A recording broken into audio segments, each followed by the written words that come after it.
ആരെങ്കിലും തറാവി ആത്മാർത്ഥതയോടെ നിസ്കരിച്ചാൽ എന്ന് പറഞ്ഞാൽ എല്ലാവരും നാട്ടിൽ നിന്ന് നിസ്കരിക്കുമ്പോൾ ഞാൻ മാത്രം വീട്ടിൽ തെരുവിൽ ഇരിക്കൽ മോശമല്ലേ എന്ന് വിചാരിച്ചിട്ട് നിസ്കരിക്കുന്നതല്ല.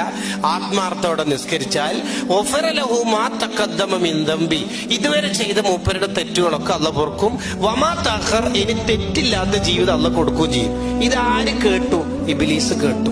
ഇബ്ലീസ് കാര്യമായിട്ട് നമ്മളെ കൊണ്ട് എന്തിനാ തെറ്റയിപ്പിക്കണത്? ഇബ്ലീസിന്റെ കൂടെ നരകത്തിൽ കിടക്കാന്. ഇബ്ലീസ് ഏതായാലും നരകത്തിലാണ്.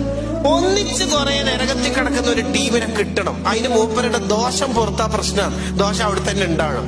അതാണ് ഹദ്ദാദ് ഇമാം പറഞ്ഞത്, മിൻ മഖാഇദി ശൈത്വാൻ, പിശാചിന്റെ ചതിയാണ് മോനെ ഈ തറാവീന്റെ സ്പീഡ്. ജാഗ്രത പാലിച്ചോളി. തോഫന്റെ മുഖ്തദ വിശദീകരിച്ചിട്ട് ബിഗയ പറയുന്നുണ്ട്, ചിലയിടങ്ങളിൽ തറാവീസ്കരിക്കുമ്പോ നിനക്ക് ഫാത്തിയും മറ്റൊന്ന് ശരിയാവണ്ണം ഓതുന്നില്ലേ എന്ന് സംശയം വന്ന പോയിട്ട് ഒറ്റക്ക്